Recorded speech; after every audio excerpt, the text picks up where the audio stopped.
Hemos leído la epístola de los Gálatas en el capítulo 6 y yo te voy a pedir que vuelvas a recuperarla en tu Biblia porque vamos a estar un poquito viendo algunos versículos. Y le pedí a mi esposa que lea desde el versículo 1 al 10, no porque vamos a hablar de los 10 versículos, sino para intentar un poquito centrarnos en el contexto. En realidad solamente vamos a ver un texto de esos 10, solamente. Ahora, quiero anticiparte algo que ya hemos dicho algunas otras veces respecto a la carta de Pablo a los Gálatas. La carta de Pablo a los Gálatas es una carta muy particular, diferente del contenido de todas las demás cartas que Pablo escribió a otras iglesias. Lo primero de todo que nos llama la atención en esta carta es que no va dirigida a un grupo de cristianos en particular, es decir, no va escrita a los cristianos en Éfeso, que era una ciudad, no va escrita a los cristianos en Filipos, que era una ciudad, no va escrita a los cristianos en Roma, que era una ciudad, no va escrita a los de Corinto, que era una ciudad, va escrita a los Gálatas, que era una región, no era una ciudad, eran muchas ciudades, muchas iglesias, varias iglesias. Y Pablo escribe una carta a estas iglesias que actualmente, lo que era antes la región de Galacia, actualmente está en Turquía, aproximadamente en el centro. Si tú coges un plano y ves allí Galacia, ves toda esa forma que tiene el actual país turco, y allí en el medio era Galacia. Y Pablo escribe una carta y el contenido de esta carta también difiere del resto de las cartas de Pablo. Es muy curioso porque en todo el resto de las cartas que Pablo escribe tanto a las iglesias como a hijos suyos, a Tito, Filemón, incluso Timoteo, en todas estas cartas Pablo escribe siempre, vamos a decirlo así, felicitándoles, diciéndoles: ánimo, vais bien, el Señor está a vuestro lado, qué buenos que sois, qué noticias más buenas me llegan de todos vosotros. Pero la epístola a los Gálatas, la carta a los Gálatas, difiere del resto en que no hay ninguna vamos a decir, felicitación de Pablo. Más bien, al contrario, es motivo de tristeza, es motivo de pena. ¿Dónde estabais? ¿Dónde estabais? Antes erais, ya no sois. Y es curioso, ¿verdad?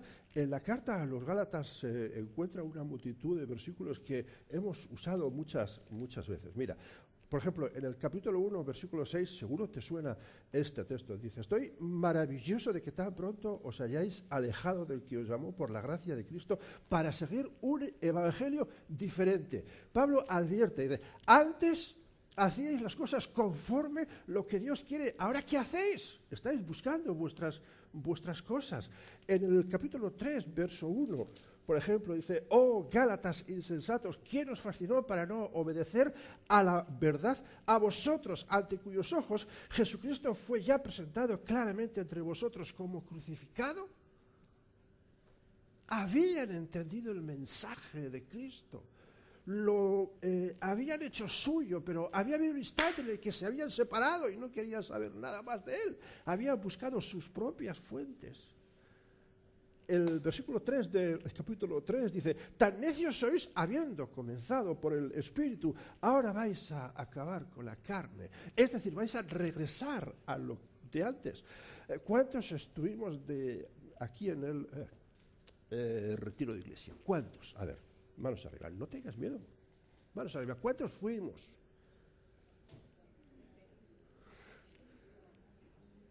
No tengas miedo. ¿Te acuerdas cuál era el lema? Tú ya lo sabes.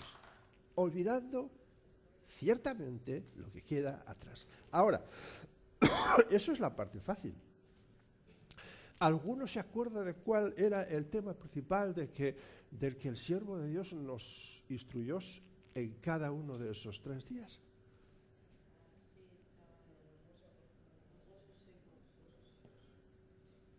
El valle de los huesos secos, ¿sí? Pero ¿alguno se acuerda de cuáles eran cada uno de esos 3 días? ¿Sí? Bien. ¿Cuántos hemos puesto en práctica lo que hemos aprendido en esos días? Manos arriba. Me lo temía. Es que es lo que pasa siempre.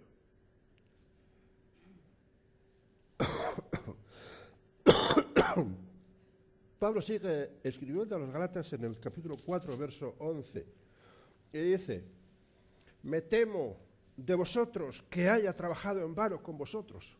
¿Por qué dice Pablo esto a los Gálatas? Porque había invertido tiempo con ellos, había enviado siervos allí a estar con ellos, había usado mucho tiempo. Melanie dijo, usé tiempo con ella. La verdad es que no me acuerdo, si ella lo dice, será así. Algo me acuerdo. Pero no es tanto el tiempo que uno usa o no usa, porque yo quizás pude usar mucho tiempo, pero Dios usó mucho más tiempo. Melanie, ¿cierto? Ahora, ¿qué ha quedado de eso? No importa tanto lo que fue, sino lo que es y lo que va a ser, porque lo que fue, dice, agua que ha pasado ya no mueve molino. La cera que arde ya no vale para nada, ya no hay cera. Dice, no hay más cera que la que arde. Amén. Ahora, otro verso en el capítulo 5 de Gálatas, versículos 7 y 8, dice, vosotros corríais bien, dice Pablo a los Gálatas, vosotros corríais bien. ¿Quién os estorbó para no obedecer a la verdad? Y verso 8, perdón, hoy voy a estar mucho tosiendo. Esta persuasión no procede de aquel que os llama. Esta persuasión no procede de aquel que os llama. Mira, uno de las dificultades que el Hijo de Dios tiene es que hasta que no aprenda a diferenciar la voz de Dios y la voz del que no es Dios, tendrá un problema muy grande en su vida. Porque tantas voces vienen, tantos pensamientos, tantos puntos de vista, que si no sabemos discernir cuáles provienen de parte de Dios y cuáles no, estamos en un problema muy serio. Mi esposa dijo que este es un pueblo donde se hacen muchísimas fiestas. Bueno, en todos los pueblos se hacen fiestas. Lo que pasa es que igual, venimos a igual vemos muchas fiestas, pero es un pueblo que vive precisamente de eso. Y a lo mejor si no fuera por eso, pues era un pueblo un poquito menos vivo o un poquito más muerto, como tú quieres llamarlo, ¿verdad? Ahora, como hijos de Dios, plantados por Dios en este pueblo, ¿cuál es la responsabilidad nuestra? ¿Participar de las obras del pueblo o hacer ver al pueblo lo que somos? ¿Tú cuál crees que es la responsabilidad nuestra? ¿Cuál es? ¿Participar de lo que ellos hacen o mostrarles lo que somos? A ver, ¿quién dice participar de lo que ellos hacen? Bueno, ¿quién dice mostrarles lo que somos? No digo que hagas eso, digo si crees que esa es la responsabilidad nuestra. ¿Amén? ¿Sí? Bueno. A mí me entristece, de verdad, continuar viendo estados y fotos en los WhatsApp de las fiestas del pueblo. Aún no estoy viendo estados de WhatsApp o fotos de WhatsApp donde dice, alabo al Señor, soy hija de Dios, soy hijo de Dios, soy cristiano, soy... ¿Dónde está eso? ¿Tenemos que mostrar a este pueblo lo que somos? ¿O tenemos que participar? Es una cosa interesante tomar parte en las fiestas. A mí no me gustan, pero entiendo que hay personas a las que les gusten. A mí me gustan otras cosas que a ti quizás no. A mí me gusta la tranquilidad de casa.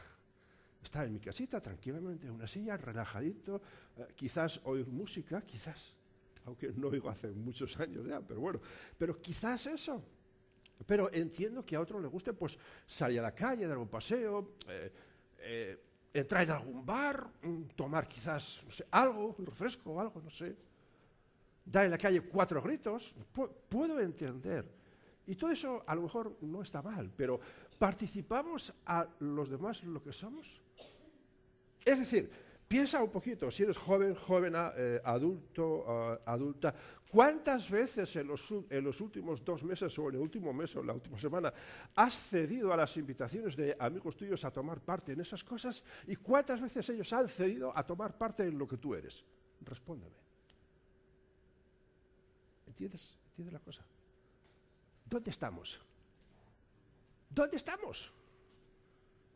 Pablo escribe una carta a una iglesia que fue iglesia maravillosa, pero que ya no lo era tanto. El capítulo 5, en el versículo 13, dice Pablo, porque vosotros, hermanos, a libertad fuisteis llamados, solamente que no uséis la libertad como ocasión para la carne, sino servíos por amor los unos a los otros. No hay problema en que tú des una vuelta por el pueblo, que tomes parte de las fiestas. Hay problema. Yo nunca dije que hay problema. Y nadie puede decirlo. Pero sigue siendo lo que eres. Y ve que los demás hacen lo que tú haces con ellos. Al menos eso. Igualdad, no es lo que todos piden. Bueno, pues vamos a hacerlo real. Versículo 15 del capítulo 5. Dice, pero si os mordéis y os coméis unos a otros, mirad que también no os consumáis unos a otros. Porque a veces es lo que pasa aquí en la iglesia o en otra iglesia. Ojo, que no es esta en particular, es la iglesia de Cristo en general. Versículo 16 dice, digo pues, andad en el Espíritu y no satisfagáis los deseos de la carne. Qué interesante, Pablo, ¿verdad?, escribiendo esta carta a los Gálatas, que yo podría decir que bien podría tener aplicación en esta iglesia o en otra cualquiera. Porque todas las iglesias andan así. Amén. Pero no es una excusa para que continuemos siendo de esa forma. Si lo somos, yo no me convierto, no quiero ser el juez de nada en absoluto. Juez es Dios, solamente Él. Ahora, Pablo también, en el capítulo 5 de Gálatas, está escribiendo sobre algo que nosotros conocemos muy bien, y es acerca de los frutos de la carne y del fruto del Espíritu. Esos versículos que tantas veces usamos están escritos a una iglesia que en un tiempo fue algo importante, algo fuerte, pero que Pablo dice, vosotros corríais bien. ¿Dónde estaba aquello que antes fue y que ya no es? ¿Dónde se quedó? No sirvió para nada. ¿Acaso no fuisteis instruidos bien? Yo creo que sí. Pero Pablo diferencia un poquito entre los frutos de la carne y entre el fruto del Espíritu. Ahora, llegamos al capítulo 6, que hoy hemos visto en los versos del 1 hasta el 10. Y como decía al principio, es un poquito el contexto de un texto importante que hoy vamos a ver. Y es el versículo 7. Recupéralo conmigo. Dice, no os engañéis, Dios no puede ser burlado, pues todo lo que el hombre sembrare, eso también segará. ¡Wow! Vaya versículo, amigo. Vaya versículo. Ahora, este versículo es un versículo, y en el contexto de lo que Pablo dice en el capítulo 6, en el 5, en el 4 y en el 3, en todo el contexto de toda la carta, es un versículo que, digamos, no se puede separar, que es uno que está entroncado, que forma parte de todo el mensaje de Pablo a esta iglesia. Pero yo esta mañana lo voy a separar en 2 partes. Voy a pedirle permiso a Pablo y permiso al Señor para separar el versículo en 2 partes, no para decir que son partes diferentes, sino para diferenciar un poquito entre ambas. Mira, una parte podría ser, no os engañéis, Dios no puede ser burlado. Esa podría ser una parte. Y la segunda parte podría ser lo que queda, ¿no? Pues todo lo que el hombre sembrare, eso también segará. Esas dos partes. Ahora, la explicación de la segunda parte, es decir, pues todo lo que el hombre sembrare, eso también segará, es una explicación sencilla. Razonablemente, si tú plantas en la tierra una semilla de pera, no te van a salir qué sé yo, fresas.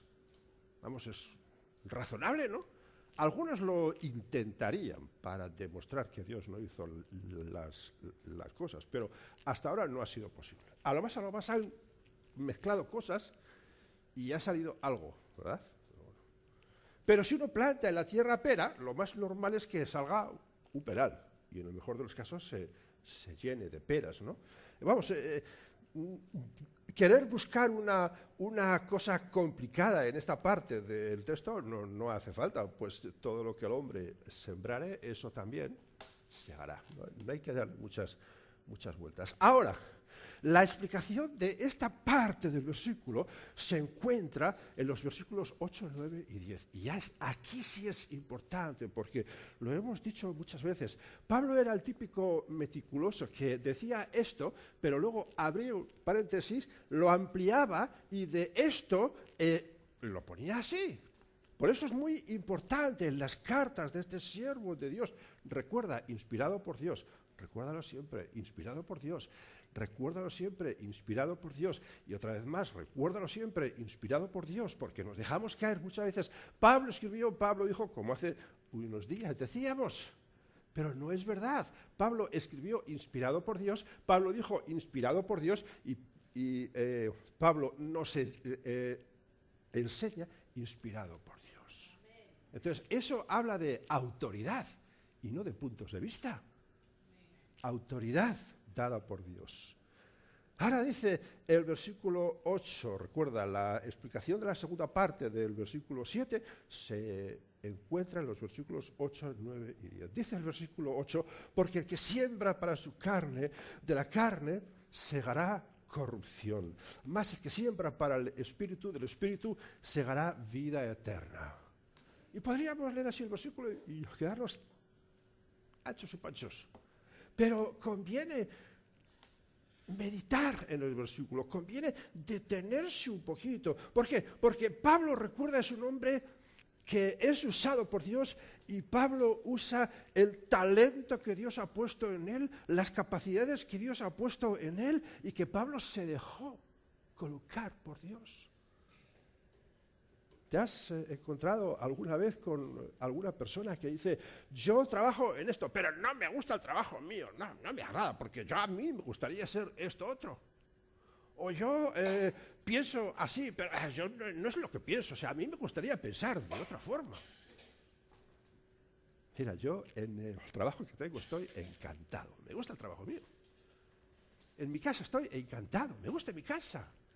Mi familia, me gusta mi familia, yo disfruto con ellos, pero hay quien no, hay quien está renegado todo el día con su trabajo, con su casa, con su familia.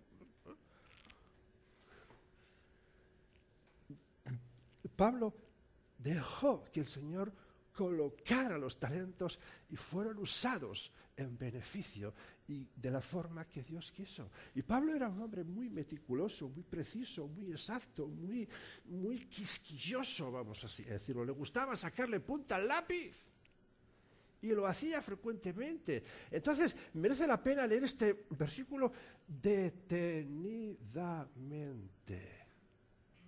Y mira lo que dice. Porque el que siembra para su carne. Pablo habla de sembrar en el contexto de lo que hemos visto en el verso 7. Pues todo lo que el hombre sembrare. Y Pablo dice, porque el que siembra, es decir, vuelve a repetir lo que dijo en el 7. Porque el que siembra para su carne, es decir, el que siembra para su forma de pensar, el que siembra para sí mismo, el que siembra para su ideal, para lo que él tiene en su mente, de la carne, segará ¿el qué?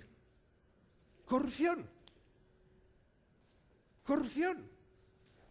Ahora Pablo dice, más, pero el que siembra para el Espíritu, y ese Espíritu está escrito con una E mayúscula bien grande, luego se está refiriendo al Espíritu del hombre, no, se está refiriendo al Espíritu Santo, al Espíritu de Dios. Dice, pero el que siembra para el Espíritu, del mismo Espíritu, segará ¿qué? Vida eterna. ¿Entiendes? Dos formas de sembrar diferentes y por tanto con resultados diferentes. Porque el que siembra peras recogerá peras y el que siembra fresas recogerá fresas. Y no hay vuelta de hoja. Ahora, el que siembra para su carne, de su carne y de la carne recogerá ¿qué? Muerte eterna, corrupción. Mas el que siembra para el Espíritu, del Espíritu se hará vida eterna. ¿Qué quieres sembrar? Y por tanto, ¿qué quieres recoger? Porque somos tan listos que a veces pretendemos sembrar para nosotros, pero luego que Dios nos bendiga. ¿Te das cuenta que no? Que si siembras peras no recogerás fresas. No esperes eso. Por favor, no esperes, no pierdas el tiempo sembrando para tu carne y esperando que Dios recompense eso. Porque es que no.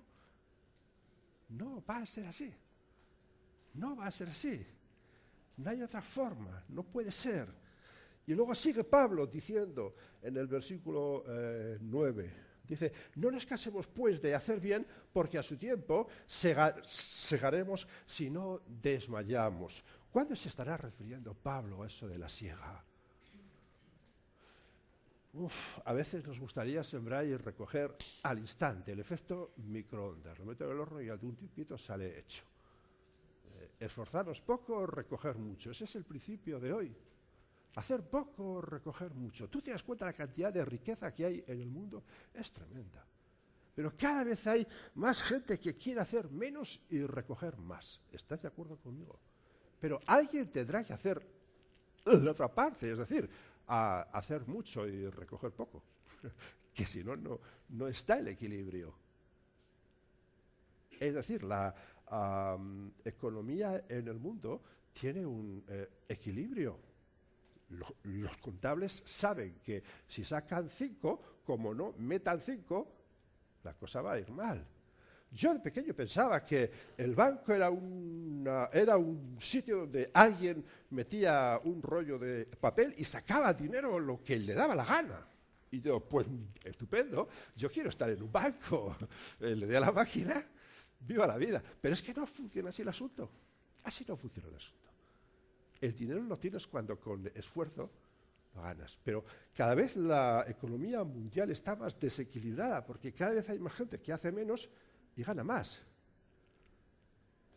Hay algo que no va bien. Y el crack se producirá en un tiempo muy breve. Amén. Gloria al Señor. Ahora, Pablo dice en el versículo 9, no nos cansemos pues de hacer bien, porque a su tiempo segaremos y no desmayamos. Pablo no habla de recoger la cosecha en este tiempo. Hay un misterio, lo he comentado varias veces, que por lo menos ahora hay un par de barcos, el Doulos y el Logos, si no recuerdo mal, que aún continúan surcando los mares. El ministerio este comenzó con una ancianita, una mujer que estaba orando al Señor por un ministerio como este. Y la mujer se murió y no hubo barcos. Los barcos vinieron luego. Pero fue necesario el esfuerzo de esta mujer y no vio resultados. Ahora yo me imagino, ¿dónde estará ahora esta mujer? ¿Tú te imaginas dónde estará? Ay, gloria a Dios. Gloria a Dios, viendo los barcos surcando. Ahí estaba el fruto de su siembra. A veces la cosecha y la siega, bueno, muchas veces, me atrevo a decir que casi todas, por no decir todas las veces, no se encuentran en este tiempo. ¿Para qué siembras? ¿Para recoger aquí? Jesús dijo, no os hagáis tesoros en esta tierra donde la polilla y el orín corrompen y donde los ladrones minan y hurtan. Jesús dijo, haceos ¿el qué? ¿Tesoros? ¿Dónde? En el cielo. ¿Dónde? La polilla y el orín no corrompen y donde ladrones no minan ni hurtan. Dice luego más, porque allí donde esté vuestro tesoro estará vuestro corazón. ¿Dónde está tu corazón? ¿Esperando la recompensa aquí en la tierra? Jesús dijo, si buscáis recompensa aquí en la tierra, ya la tenéis. Yo quiero recompensa en los cielos. Quiero recompensa de mi Padre Celestial. No quiero recompensa de nadie. No busco esa recompensa. Yo busco la recompensa donde no se corrompe y donde no me la roba nadie. Allí quiero la recompensa. No sé tú dónde, pero yo eso es lo que quiero y eso es lo que busco y eso es por lo que me esfuerzo. Y Pablo dice en el verso 9, no nos cansemos pues de hacer bien, es decir, no nos cansemos de sembrar conforme Dios quiere, porque a su tiempo, es decir, en su tiempo, segaremos. Pero ¿cómo? Si no desmayamos. La condición sine qua non, la condición importante, imprescindible, es esa, sin desmayar. Porque el ánimo se nos cae muchas veces. Si yo dijera, ¿cuántos de los que estáis aquí sois el responsable máximo en el puesto donde tú estás haciendo trabajo? A ver, ¿cuántos son? No tengas miedo. O sea, no pasa nada. ¿Cuántos sois el responsable máximo? ¿Solo? Yo sé que hay más, ¿eh? Yo sé que hay más. Sí, eso es. Bien. Yo soy también, donde yo estoy, por supuesto tengo otros, ¿verdad? Pero donde yo estoy, yo soy el responsable máximo. Ahora, ¿estás de acuerdo conmigo en que los que están, vamos a decirlo, debajo tuyo, te tienen que dar cuentas de todo lo que hacen? Sí, es cierto, ¿verdad? Te tienen que decir cuando necesitan un día libre, cuando necesitan ir a hacer una compra, cuando necesitan lo que sea. Te lo dicen a ti, ¿verdad? Sí. Es lo que tiene que ser. ¿Te ha preguntado alguien alguna vez, ¿y tú a quién le dices cuando necesitas un día? Pues no, simplemente coges ese día porque entiendes que te hace falta. Es decir, no hay nadie encima tuyo a quien tengas que dar cuentas en ese sentido. Entonces, es lo mismo. Es de la misma forma. Y Pablo lo dice de modo claro, no nos cansemos pues de hacer bien, no debemos cansarnos, aunque desmayemos. Y mira, cuando alguno de vosotros desmayáis y cogéis el teléfono y llamáis al teléfono nuestro o nos ponéis su WhatsApp y quedamos con vosotros y nos sentamos y os oímos y invertimos tiempo, como Melanie dijo, es lo que tiene que ser. Ahora, ¿tú sabes qué es lo que pasa cuando nosotros nos sentimos de esa forma? Pues en el mejor de los casos, yo se lo cuento a mi esposa. Y a veces ella entiende lo que digo y otras veces no. Y de la misma forma, cuando ella tiene algo, me lo cuenta y a veces yo entiendo y otras veces no. Pero la mayoría de las veces, nuestro recurso es el Señor. Es decir, nosotros no podemos ir a donde vosotros, no hace falta, a contaros. Porque no es así, no es de esa forma. Y es más, gracias. Y es más, si fuera de esa forma, el nivel de las dificultades es diferente. Podría pasar que si os contamos nuestras aflicciones espirituales, tendríamos que cerrar la puerta rápidamente en la iglesia, porque muchos de vosotros igual piensan, pues yo me marcho, para esto no sigo aquí. Porque la tensión es mucha. La tensión es mucha. Pero no es de lo que quiero hablar hoy, sino que Pablo dice, no nos desmayemos, aunque el desmayo venga a nuestra vida. No podemos permitir que el desmayo nos sobrepase, que el desmayo nos cubra, que el desmayo nos vaya pesando y vayamos hundiéndonos. No podemos dejar que eso pase. No podemos dejar que eso pase. Verso 10 dice, así que según tengamos oportunidad, hagamos bien a todos y mayormente a los de la familia de la fe. ¿Hay alguien que no entienda lo que dice este versículo?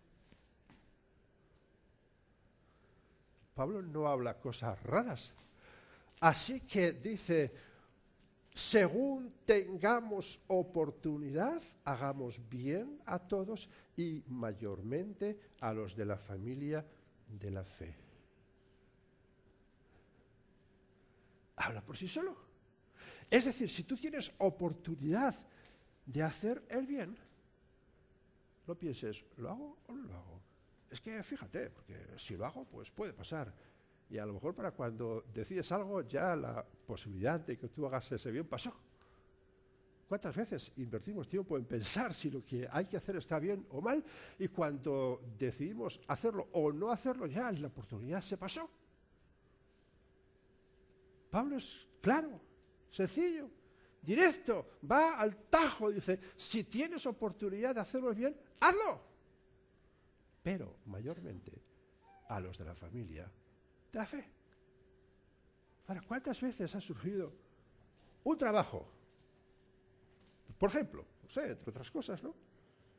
Y se lo ofreces a tu vecino o a tu amigo que es inconverso, que no solo no conoce a Dios, sino que está todo el día discutiendo contigo. O a tu hermano, o a tu esposo, o a tu esposa, inconversos. Lo que estoy diciendo sé que es muy difícil, pero no lo digo yo, lo dice el apóstol Pablo, inspirado por Dios. ¿Necesitamos volver a leer el versículo 10? Bueno, dice así que según tengamos oportunidad, hagamos bien a todos y mayormente a los que nos dé la gana. ¿Dice eso Pablo? No. Dice a los de la familia de la fe. Es un versículo tan sencillo. ¿Quiénes son nuestros hermanos? Una vez Jesús estaba allí compartiendo y dijeron, Jesús, que tu madre y tus hermanos están aquí. Y Jesús, ¿qué dijo? Sí, hacedles pasar. Hoy, ¿cuántos quiero? Vosotros ahora aquí, vosotros aquí, sentaos aquí delante. ¿Dijo eso Jesús? ¿Qué dijo Jesús? ¿Aplicó el versículo o no lo aplicó? ¿Lo aplicó? Lo aplicó. Dice, vosotros sois, sin menospreciar, por supuesto, a su madre y a sus hermanos. No los menospreció en absoluto, pero dejó clara la situación. ¿Qué te importa más, tu padre carnal o tu padre espiritual? Si tu padre carnal te dice que te fumes un porro y tu padre espiritual te dice que ni se te ocurra liar el porro, ¿qué haces? Porque mi padre carnal lo dice. ¿Eso haces?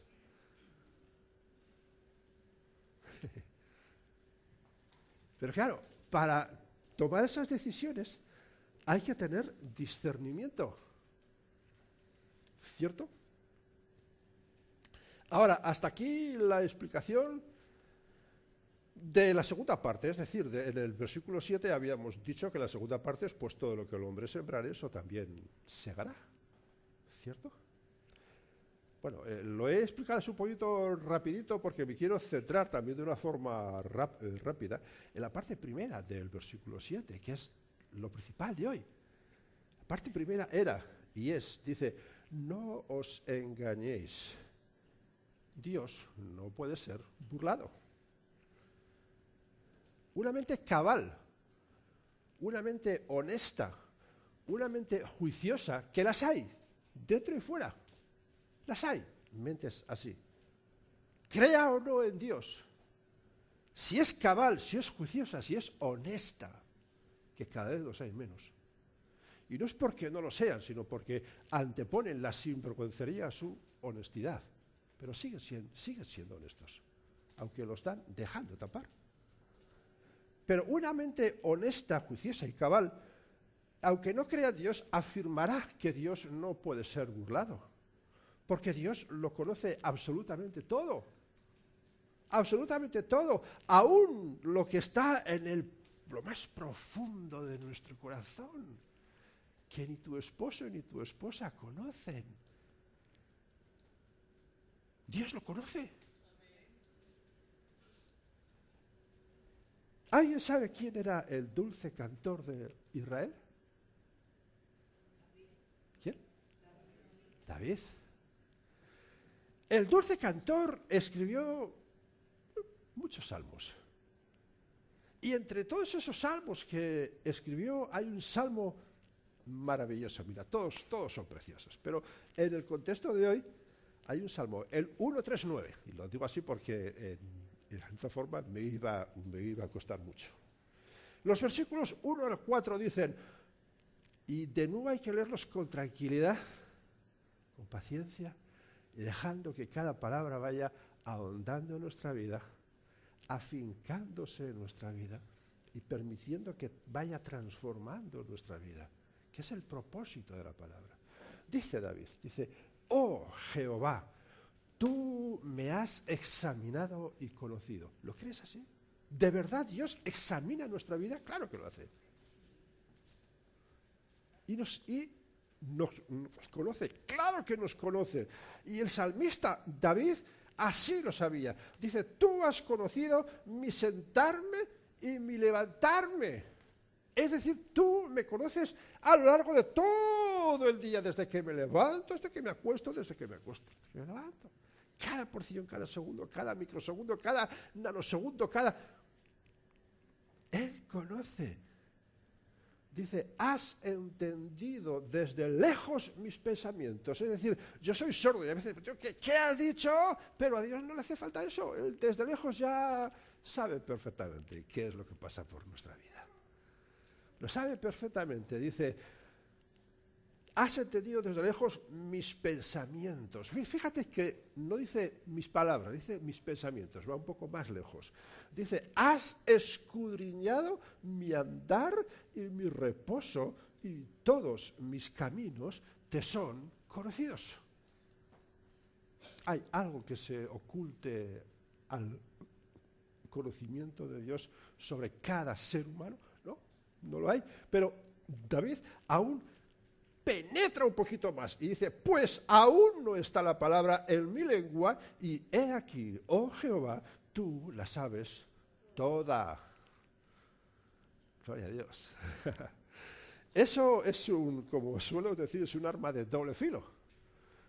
¿Por qué? Porque por un lado, fíjate, nuestros primeros padres se intentaron esconder de la presencia de Dios en el huerto, imposible. ¿Dónde iban los pobres?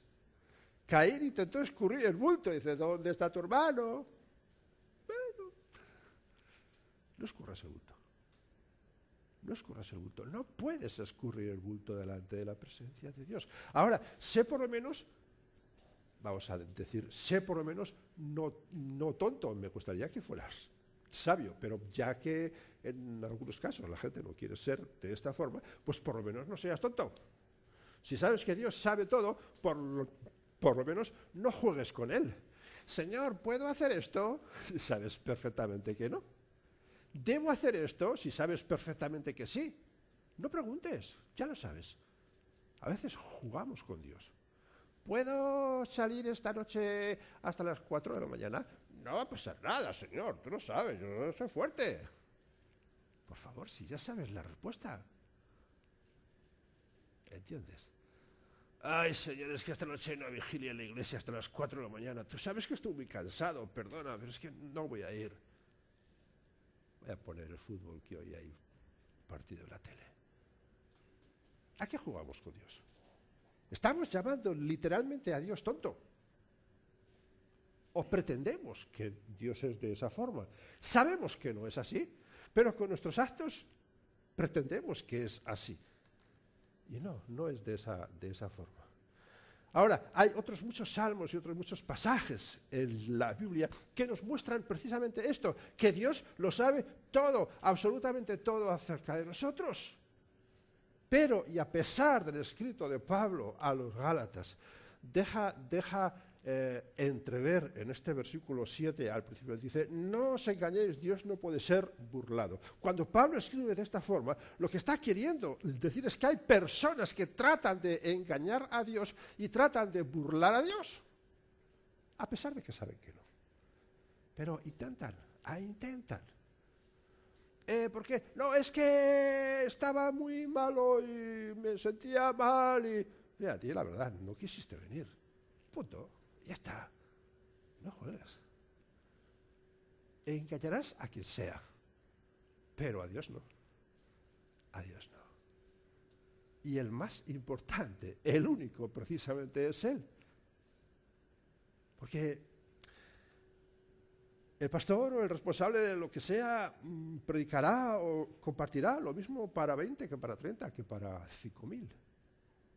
Ahora mismo aquí no sé cuántos estáis, pero he compartido en iglesias donde hay 40 veces más que todos, 50 veces, 100 veces más que todos.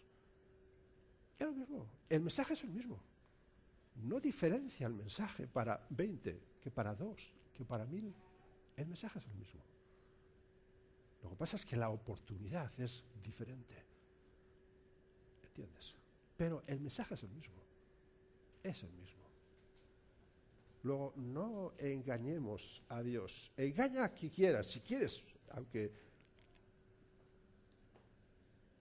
uno de los 10 preceptos importantes dado por Dios es que no podemos mentir. No podemos hacerlo. Pero bueno, cada uno puede hacer y hacer lo que quiere. Ahora bien, a la hora de pensar en aquellos que pretenden engañar a Dios y burlarse de Él, de nuevo a la mente nos tiene que venir forzosamente al menos 3 tipos de personas. Por lo menos. Podría ser que más, ¿verdad? Pero por lo menos 3. En 2 de Pedro 3, un capítulo que no hace falta que lo busques porque es muy conocido y lo conoces de sobra cuando ahora te diga de qué va. Pedro, el apóstol, afronta el hecho de la certeza de que el día del Señor vendrá. El día del Señor vendrá. Y lo afirma a pesar de que algunos lo contradicen, arguyendo, diciendo que las cosas siguen igual que antes. No se han movido. Los perros ladran, la gente pasea, igual que hace 20 años, igual que hace 50 años, igual que hace 1000 años. Las cosas siguen siendo igual que antes. ¿Dónde está la promesa del Señor? Pero Pedro dice, el día del Señor vendrá. A pesar de que la gente lo pone en duda. Ahora, podríamos pensar que la boca de estas personas que dicen, ¿dónde está la promesa? A ver, tanto que dices que Cristo viene, ¿dónde está si no viene? Sigue igual. Y de esto se jactan algunos que pecan deliberadamente y van por la vida con una prepotencia de pecado impresionante, que yo me quedo muchas veces, como dicen por ahí, alucinado. Me quedo anonadado, me quedo atontado, me quedo perplejo cuando veo la prepotencia de mucha gente que peca deliberadamente. Digo, es que no tienen temor de Dios. Cuando Cristo venga, ¿qué va a pasar? Podríamos pensar, ¿verdad?, que cuando Jesús venga, todas estas personas que han estado diciendo, ¿dónde está? Si no viene, si es como antes. Podríamos pensar que cuando el Señor venga, la boca de esta gente se cerrará. Y dirá, pues sí, es cierto, mira, venía. Oye, pues vamos ahora a cambiar, ¿no? Podríamos pensar de eso.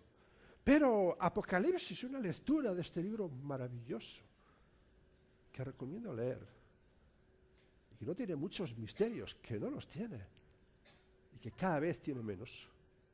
Nos demuestra que cuando Jesucristo venga, previo cuando Dios está enviando esos juicios sobre la tierra tan tremendos para que la gente se dé cuenta, y aún en la venida de Cristo, la gente se pondrá en su contra.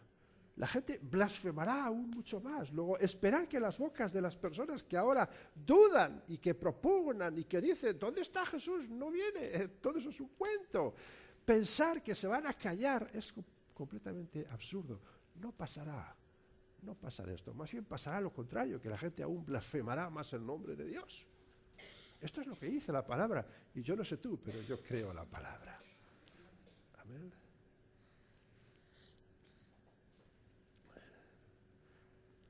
Ahora, si tú en tu casa con tranquilidad recuperas 2 de Pedro 3 y lees con tranquilidad los pasajes, te vas a dar cuenta que Pedro no está escribiendo a la gente del mundo, no está escribiendo a los que no conocen a Dios.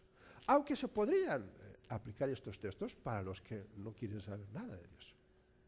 Pedro está escribiendo a la iglesia, a los que conocen a Dios, a los que saben de Dios y a los que, cubiertos por ese pecado que voluntariamente están dejando que forme parte de sus vidas, llegan a pensar y a decir, aunque saben que no es así, ¿dónde está el Señor? Si todo esto es un cuento.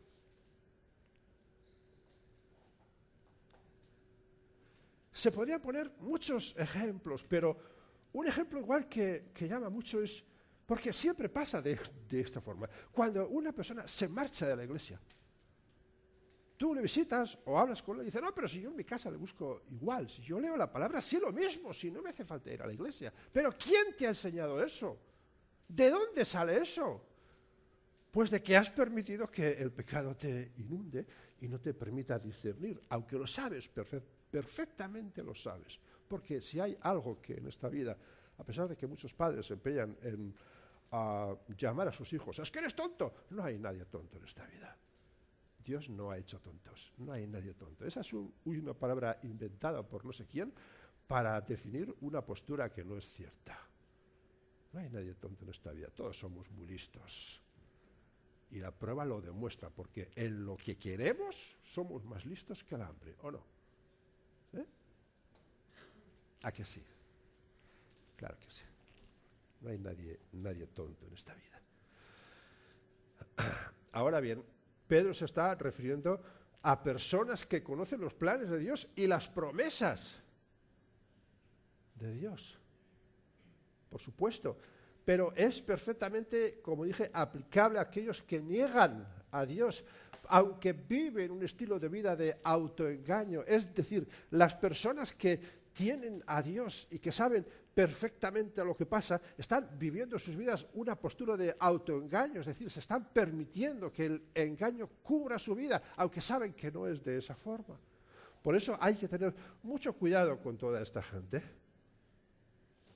En la charla que Jesús tuvo con Nicodemo, una charla muy interesante que de nuevo te recomiendo leerla con tranquilidad. En el capítulo 3 de Juan, es interesante, allí en el versículo 19 Jesús dice, explicándole a aquel hombre interesado por conocer lo que Cristo estaba diciendo, dice, y esta, Nicodemo y todos nosotros, es la condenación, que la luz vino al mundo y los hombres amaron más las tinieblas que la luz. ¿Por qué? Porque sus obras eran malas. Así se lo dijo Jesús a aquel hombre. Nicodemo, ten en cuenta una cosa, la luz ha venido a este mundo, pero los hombres han amado más las tinieblas que la luz. ¿Por qué? Porque las obras de los hombres eran malas. Amén. Este es el tipo de personas que se están autoengañando, personas cristianas, personas que conocen a Dios, personas que a lo mejor vienen a la iglesia, que alaban al Señor, pero que viven una vida de autoengaño voluntario. Y esto es un problema, un problema. Otro día vamos a decir por qué, pero te anticipo. Un problema porque están frenando la marcha de la iglesia. ¿Entiendes? Es un problema. Ahora, con esto no estamos echando a nadie, lo que estamos diciendo es, por favor, incorpórate al carro y empuja. Porque esto tiene que ir para adelante, no puede ir hacia atrás. Y no se puede quedar parado. Esto es la iglesia del Señor Jesucristo, no es un club de baile ni un club de lo que sea, es la iglesia de Jesucristo, es el cuerpo de Cristo, la cabeza es nuestro Señor, no es cualquier cosa. No te digas un poco a la iglesia, porque es lo más importante que hay sobre la faz de la tierra.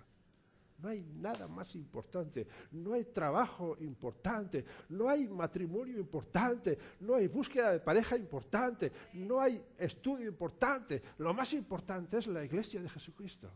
Y hay que pelear por ella, hermano, hay que pelear por ella. No podemos quedarnos sentados mientras otros empujan. No, porque estamos frenando a la iglesia. Si tú tienes un coche y las zapatas del freno se te sueltan y se cierran, por más que aceleres, ¿qué pasa? A veces a mí se me queda el freno de mano puesto y intento arrancar y anda el coche. Claro que anda, pero digo, que hay algo extraño hasta que digo, braque, digo, claro, el freno de mano. Y ya sale el coche para adelante. Había algo que estaba frenando. Y había que quitarlo. Había que dejar que esa actitud fuera de esa forma. Pero el freno de mano hace falta en el coche. No podemos, yo no puedo coger, esto me sobra, no vale para nada. No hace falta. Pero cuando hace falta, no cuando no hace falta.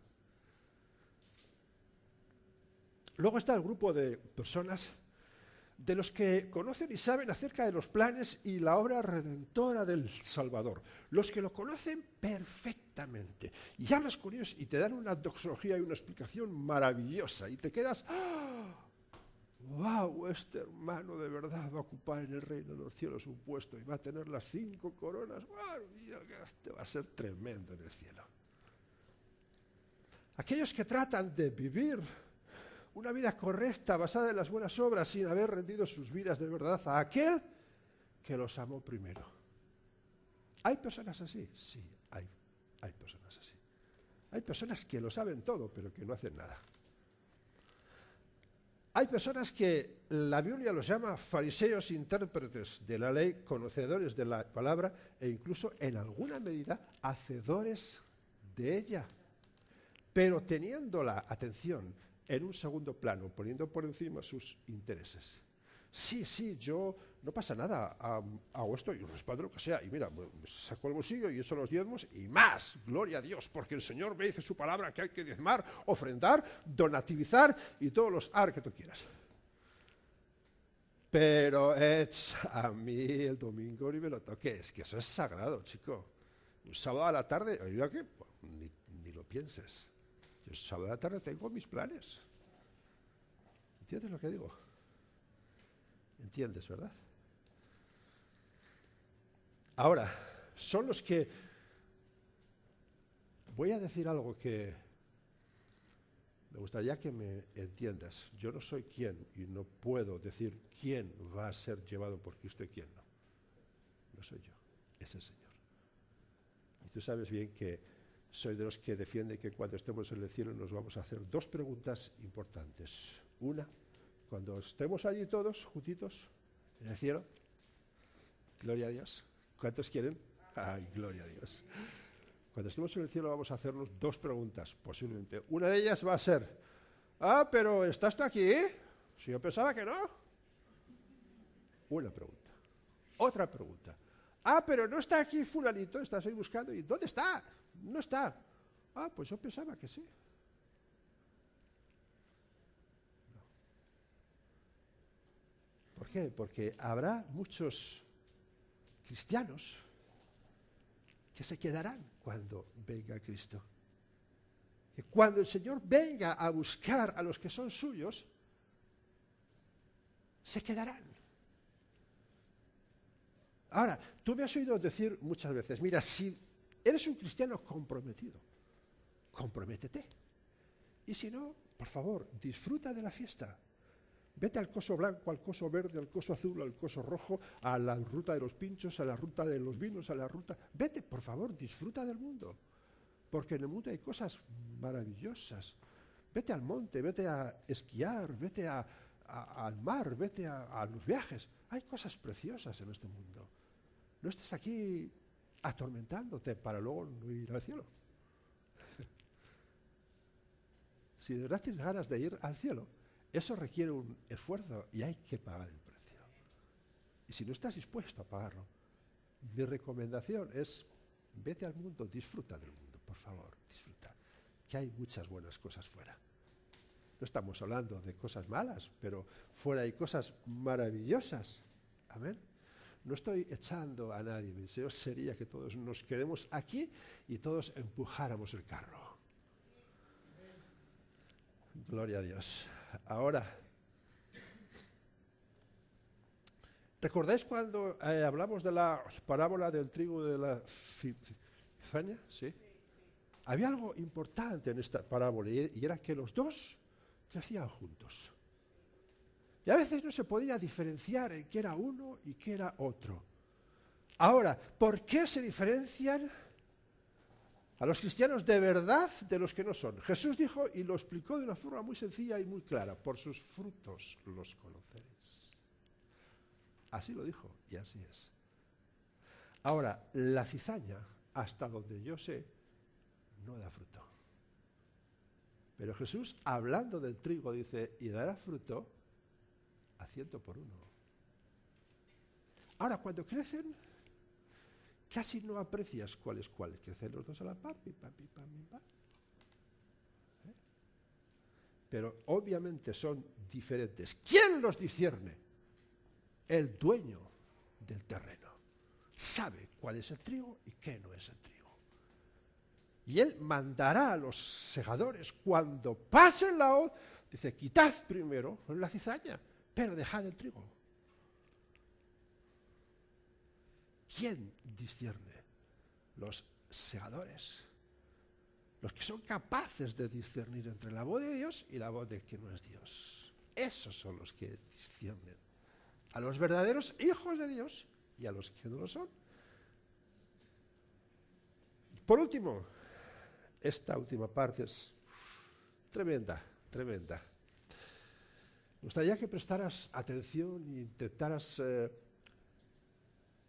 coger, porque a mí me costó entenderlo, porque es un asunto no fácil. Por último están los que con honestidad tratan de vivir de acuerdo a lo que se dice en las iglesias donde asisten. Mira que estoy diciendo ahora como Pablo. Tratan con honestidad de hacer lo que se dice en las iglesias donde asisten. No he mencionado a Dios, sino las iglesias donde asisten. Y tratan con honestidad de hacerlo. Es la situación quizás más triste de personas que se han dejado influenciar por aquellos profetas y maestros que ellos consideraban como buenos.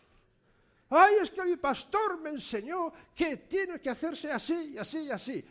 Bien, ¿lo confrontaste con la palabra? No, porque yo pensaba que mi pastor él decía las cosas conforme a la palabra. Sí, pero tú lo confrontaste conforme a la palabra. No, entonces, ¿qué esperas? ¿A quién sigues? ¿A Jesucristo o a tu pastor? Personas que con honestidad han tratado de vivir vidas conforme sus pastores, conforme sus maestros les han enseñado. Pero la Biblia habla de falsos profetas y falsos maestros, ¿o no habla de ellos? Claro que habla. Luego, si habla es porque los hay. Ahora es una situación muy triste, porque estos sí se llevarán un chasco cuando Jesucristo venga y no se los lleve. Y esto es algo que yo no acierto a... Me cuesta entenderlo. Porque yo tengo una imagen de Dios, de que Dios lo sabe todo, y de que Dios discierne, y de que Dios es justo, y de que Dios es bueno. Es la imagen que yo tengo, y es lo que yo veo en la palabra. Pero en la palabra también, después de los años, hubo un pastor que vino a nuestra casa hace muchos años, Tomás. Él vino hace muchos años, nosotros ni estábamos... hace muchos años. Yo creo que Joana y Sheila, no sé si estaban, hace muchos años. Él vino a compartir allí en la iglesia en Santurce y después se quedó a cenar en nuestra casa. Y en la cena hubo una pregunta, vamos a decir canciosa, una pregunta difícil. ¿Quiénes van a ser los que son salvos? ¿A quién se lleva Dios? ¿Quiénes van a ir al cielo? Y claro, la cuestión siempre surge, ¿no? Y aquellos pobrecitos de África que nadie les ha ido a compartir el evangelio, ¿qué pasa? ¿Qué culpa tienen ellos? Porque es lo que surge, ¿verdad? Y todas esas almas que no se les ha hablado nunca. Y aquel pastor nos dijo algo, que yo lo he puesto por acá.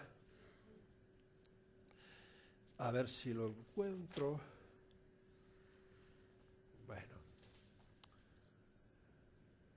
Ay, Señor. Aquí está. Aquel pastor dijo, mira, Carlos, solo los que han rendido sus vidas a Cristo y le sirven serán llevados por Él. yo en aquella cena dije, pues sí, es lo que también dice la palabra. Pero sabes, conforme ha ido pasando el tiempo, me he ido dando cuenta de que ciertamente es verdad. Porque podemos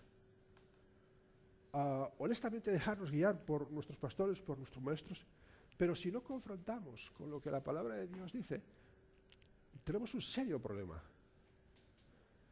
Y es que la palabra de los hombres no tiene autoridad, pero la Biblia sí. La palabra de los hombres puede tener cierta autoridad si está guiada por Dios, pero es que no siempre pasa así. Ahora, la palabra de Dios ineludiblemente tiene autoridad desde el principio hasta el final, y es la que discierne los pensamientos, es la que escudriña nuestras vidas, es la que nos enseña, nos corrige, nos redarguye, todo, solamente la palabra de Dios. Hay personas que sirven a sus pastores, a sus maestros, a sus responsables, pensando que con ellos sirven a Dios. Nada más lejos de la realidad. Y es la causa, el motivo por la que aquí hemos dicho desde el principio y seguiremos diciendo hasta el final, sirve a Cristo, no sirvas a nadie. Sirve a Cristo, escudriña en la palabra. Sirve a Cristo, no sirvas a los pastores, ni al responsable de lo que sea. No, porque ellos son de carne y hueso como tú y tienen las mismas dificultades que tú. Y si me dejas decir, más, porque estamos más en el punto de mira del adversario, por cuanto hay vidas que dependen de nosotros. Entonces, hay que tener cuidado. Mira, hay una parábola que deja un sabor de boca, a mí por lo menos me deja un sabor de boca amargo. Pero no puedo dejar por menos de decir, es que es verdad. Y es la parábola de las fiestas de bodas. ¿Tú te acuerdas de ella? En Mateo 22, versículo 2 hasta el 14 se habla de esta parábola que, como dije, me deja un sabor de boca muy malo. Esto habla de un rey que decide hacer una fiesta de bodas a su hijo y llama a la gente. Y la gente, uno se hace el sueco y otro se hace el francés y otro se hace el inglés y otro se hace el español. Y pone pegas. No, es que no puedo ir, es que tengo que ir a hacer, es que me ha surgido, es que... excusas. Y no van a la fiesta de bodas. Y el rey dice, bueno, no pasa nada. Dice, manda a sus siervos, dice, id por los caminos y por las plazas y traed a la gente porque la fiesta de bodas está preparada, las sillas están y tienen que ser ocupadas. Bueno, pues efectivamente eso salen los siervos y recogen a la gente hasta que todas las sillas están llenas. Ahora, cuando las sillas están llenas, la fiesta está a punto de empezar, el rey sale al salón, echa un vistazo, ¡pim! Se fija en uno. ¿Qué le llama la atención al rey? Que ese uno no tiene traje de bodas. Baja y le dice, ¡tú! Y cojo esta silla vacía. ¿Por qué no tienes el traje de bodas? Y yo no sé tú, pero a mí se me ocurren muchas excusas. Y todas ellas lógicas, y todas ellas buenas. No, es que no me dijeron, no, es que no me advirtieron, es que no lo sabía, es que estaba en la ropa sucia, es que mil excusas y posiblemente todas ellas válidas. Ahora el rey le dice, no tienes ropa de bodas, cogedle y echadle fuera, porque este no comió hoy conmigo. ¿Entiendes? ¿De qué nos habla esto? Nos habla de algo importante. Todos son convocados a la fiesta. Amén. Pero la responsabilidad de cada uno individual es vestirse adecuadamente. Nadie te va a decir dónde tienes que ir. Tú tienes que venir vestido adecuadamente. Hazlo como quieras. Díselo a tu esposa a ver qué ropa te pones.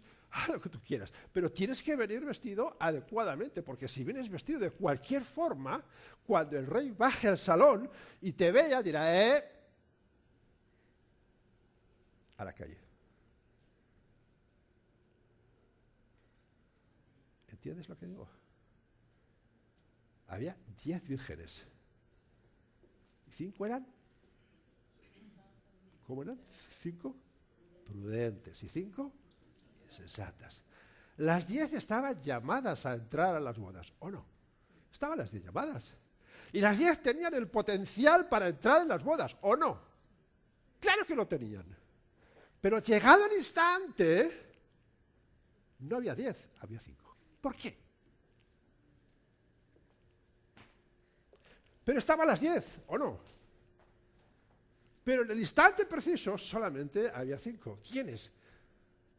Las que estuvieron allí todo el tiempo y fueron precavidas y asistieron con el traje de bodas, es decir, con el aceite de las lámparas. Con el aceite de las lámparas.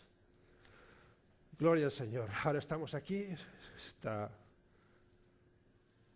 mañana de este día que sin aire acondicionado, que lo tendremos que postergar unos días más, porque ya sabes por qué, ¿verdad? Bueno, entonces, yo no conozco la situación tuya, pero Dios sí la conoce. Puede ser que tú seas del mundo, es decir, de esa gente que está ahí fuera, o de esa gente que viene aquí, pero se toma esto a la chufla y le da lo mismo. Se autoengañan.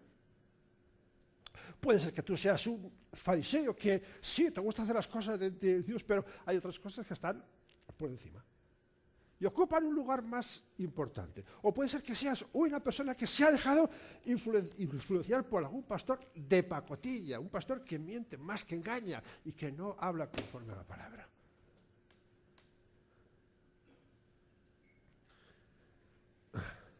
Ahora,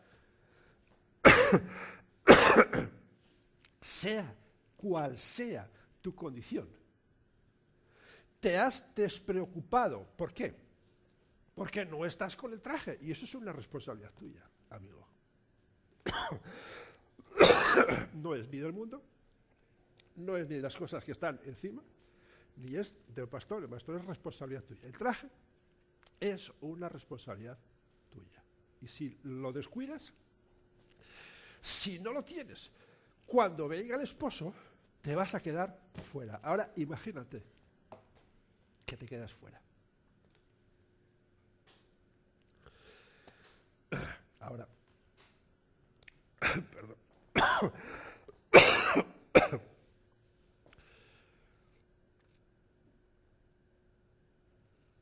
Dios dice por boca de Pedro que Él no retarda su promesa. ¿Por qué? Porque Él es paciente, esperando que todos, absolutamente todos, procedan o procedamos al arrepentimiento. Entonces, hoy es una oportunidad más, como fue hace 7 días. Como será el domingo que viene si Cristo no viene antes, pero no corras el riesgo, por favor, porque pudiera venir y te quedas en tierra. Y no hay segunda oportunidad. Algunos dicen que sí, pero bueno, yo no correría el riesgo. Prefiero irme en el viaje primero, por si acaso. Entonces dice, hoy tienes de nuevo la oportunidad de permitir que Dios examine tu corazón, te dé el informe, el resultado de tu verdadera situación. Pero a partir de ahí la responsabilidad será tuya, si te vistes adecuadamente o no. Entonces, ¿qué vas a hacer? Primero, permite que Dios examine tu vida. Pero luego, si quieres, ponte el traje. Porque si no te lo pones, te vas a quedar fuera. ¿Entiendes lo que digo? Perdón. ¿Entiendes, verdad? ¿Por qué? Porque Dios no puede ser burlado. No te engañes. Dios no puede ser burlado. Todo lo que el hombre sembrare, eso también se hará. Amén. Vamos a orar en esta mañana. Gloria a Dios. Aleluya. Me gustaría decirte, te ruego que medites en lo que has escuchado. Te ruego que te pongas delante de Dios a cuentas con Él.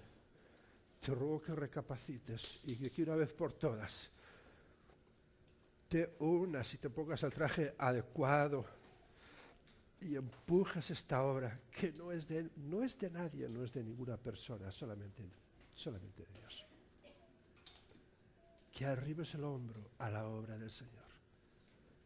Que seas dedo, que seas uña, que seas pie, seas mano, lo que sea, pero que seas una parte del cuerpo. Porque aquella parte del cuerpo que se queda muerta, al final el cuerpo la desecha y no vale para nada. Empuja el cuerpo, forma parte del cuerpo. No os engañéis. No pensemos que Dios puede ser burlado, porque no va a ser así. Gloria a Dios.